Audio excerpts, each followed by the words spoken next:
Assalamualaikum and a very good afternoon, everyone. Today I will be presenting about young people's problematic WeChat use that contribute towards online grooming vulnerability. Before that, let me introduce myself. I'm Hayati Hussein. I am a student. I'm a PhD student in School of Communication USM, and I'm doing my research with Dr. Nurzali Ismail, who's also a co-author of this paper. Okay, let us start. Young people who are born in the digital age, they depend on the internet. They depend on the internet a lot to get on with their daily lives. One of the features of the internet that the internet has to offer is social media. However, recently, social media has become an ideal platform for cybercrimes to target young people as victims. My research concern online grooming. Therefore, I will give a brief introduction of what online grooming is. Online grooming is offenders using technology like the internet to approach young people online with the intent of sexually groom the victim, and the final goal could be offline or online abuse. Offline abuse maybe after they groom the victim several times and they will meet, and the offender will end up raping the victim. While online abuse may include requests for personal photograph or requests to perform sexual acts online. This means that the progression of the internet has enabled new means of carrying out sexual grooming, which can only be done offline before and can only be carried out by someone close to the family or either the family member itself. Online grooming is a topic that has been vastly researched before, and previous research includes the victim's own account of the experience of online grooming, the interview of convicted offenders of online grooming. There are also research that look into the real conversation logs between the victims and the offenders of online grooming, and also the conversation logs between decoy or someone who posed as a teenager and to get into chat rooms to attract the offenders of online grooming. Now we move our focus to WeChat. WeChat is the medium of social media that is studied in this research. WeChat is a social media that originates from China and debuted in Malaysia in 2012.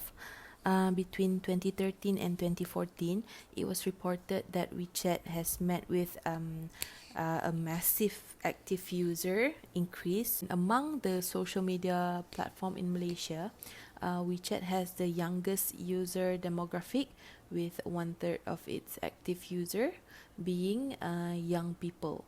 Therefore, predators has taken to WeChat to scout and groom for children online.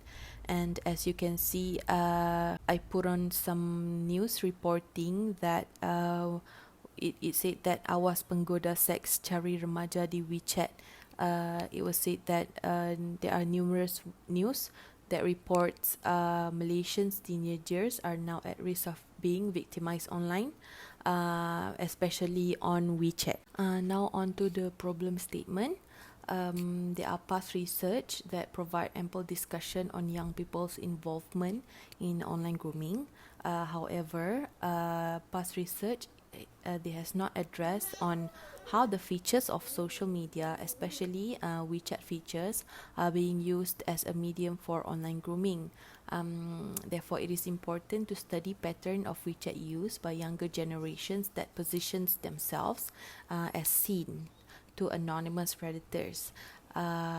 So, therefore, this gap is addressed in current study, focus on the features of WeChat that facilitate grooming activities, as well as other features of WeChat use that contribute towards online grooming vulnerabilities. Therefore, the questions wish to be answered with this study what are the features of WeChat that young people use that initiate contact with online groomer. And the second one is what are young people's characteristics of WeChat use that make them vulnerable towards online grooming. And now on to the research methods. This research, the primary research is approved by JPEM USM and JKM Malaysia. The guiding methodology chosen is grounded theory. And then for the sample, I interviewed 12 underage girls who were victims of online grooming. 4 of the victims were placed in Taman Sri Putri Batu Gajah and 8 victims were placed in Asrama Akhlak Jitra. All of the data collection were done during COVID-19. However, SOPs were strictly adhered to. Here I present the inclusion and exclusion criteria to be included as the respondents. The inclusion criteria are female teenager, age from 12 to 17 years old, onset of the grooming. They must be users of WeChat, was sexually assaulted by the offender online and offline, and was sexually assaulted by the offender that she met on WeChat. The exclusions criteria would be user of WeChat but was sexually assaulted by the offender she met on other social media platform, and user of WeChat but was sexually assaulted by someone she met offline or someone she already has a relationship with. Because of the nature of the Asrama Akhlak and Taman Sri Putri, the both institution housed underage girls who needs protection and was probably sexually assaulted by someone. So I need to include the exclusion criteria in case they met someone in other platforms or was assaulted by some members of their own family. The method I use is the in-depth semi-structured interview. The interview lasted about 30 minutes to 1 hour per respondent, and only one meeting per respondent. This is as per requested by JPEM USM. And for data analysis, I follow the grounded theory methodology as described, and I transcribe the interviews and I export it to NVivo 12 to help the analysis process. Here I present the general profile of the respondents. During the interview, respondents were aged from 14 to 17 years old, but onset of grooming, they were aged from 12 to 16 years old. And all the offenders are male, adult male, except for one. The grooming length varies from 3 days up until 4 years. And some of the victims were still in ongoing contact with their offender up to the point they were admitted to the school. And now we move on to the findings. I divide the findings by 2 according to the research questions, research objectives, which are the WeChat functions and the WeChat use. First is the WeChat functions. Based on the interview, there are 4 main functions that emerge as ways that the offenders use to approach the victims, or the victims use to maintain contact with the offender. The functions are shake, moment, people nearby, and drift bottle. For shake, 2 people need to shake their phones at the same time and the feature will be triggered. The users will be connected and then exchange the greetings, and they will continue to get to know each other. If they want to continue getting to know each other, then they can start being friends on WeChat and send personal messages. And then we move on to Moment. Moment is a feature on WeChat which is similar to Facebook. The news feed on Facebook. A Moment allows users to post images, videos, or status updates for others to comment. Here, some respondents admitted that the offender has confessed to stalking their pictures on WeChat Moment before sending them a direct message and asking them to be friends. The next function is the look around function, which requires a sharing of user location and allow user to find other users nearby who also use this feature.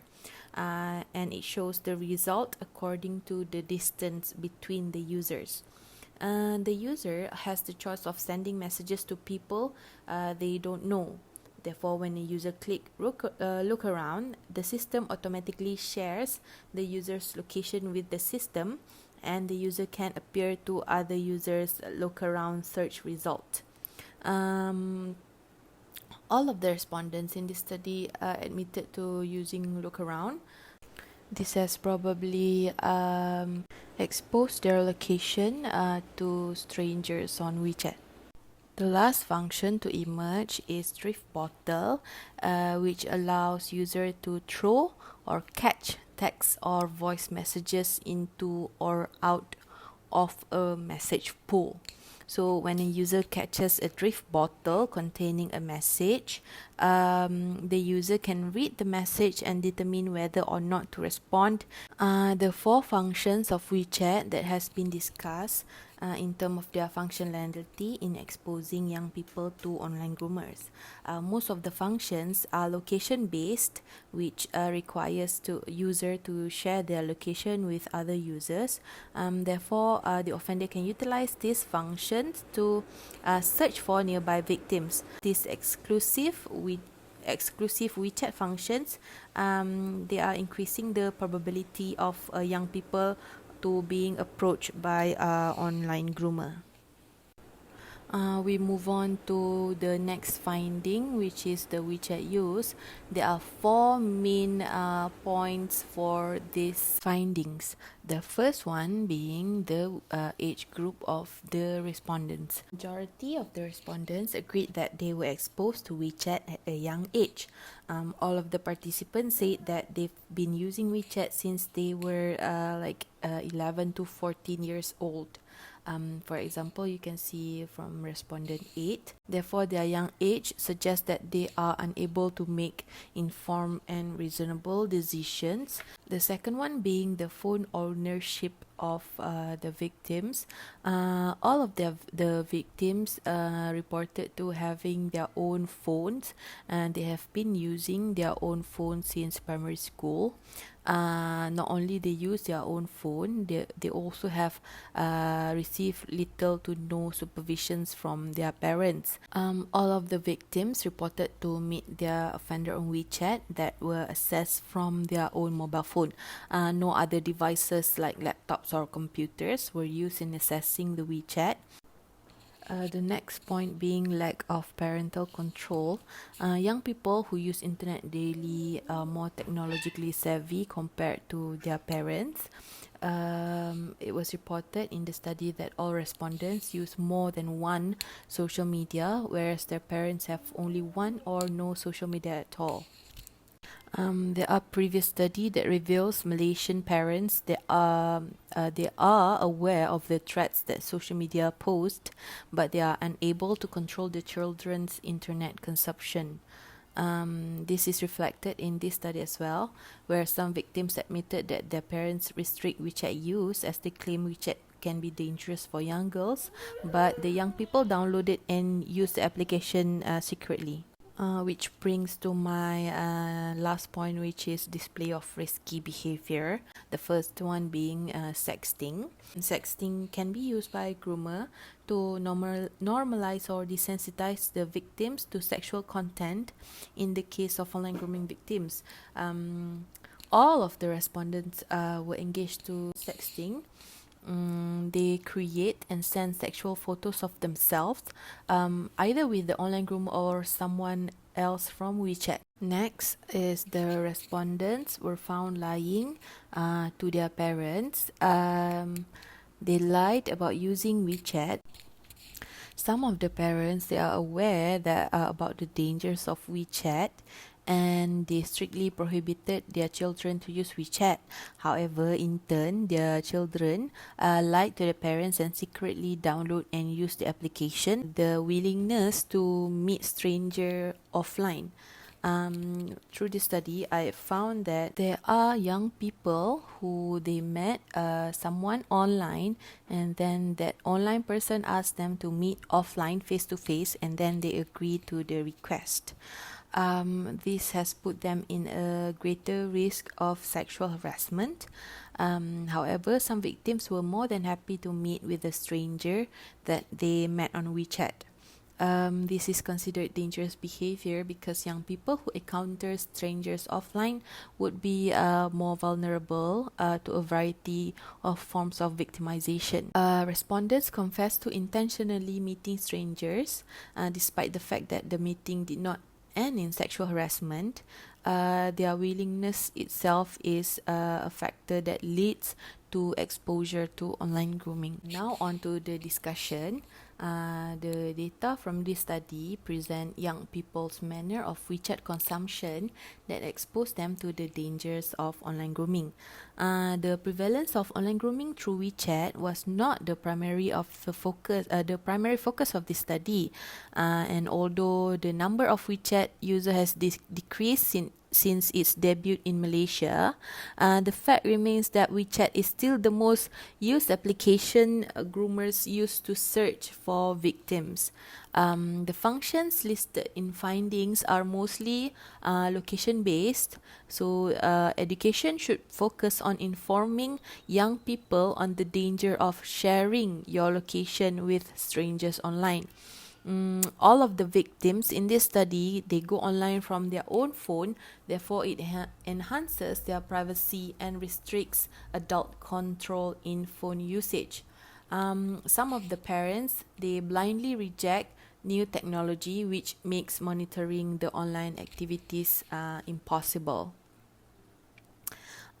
So to conclude, young people, they need to be educated about the reality of what being online really is about and the ways they unintendedly expose themselves to online predators. The preventive measure should be focusing on should not focus on banning WeChat. Rather, it should focus to educate the youngster, especially on the danger of location-based features of WeChat that can expose them to potential online groomers. It is also important for parents to be involved in monitoring their child's internet use, therefore altogether enhancing their online safety.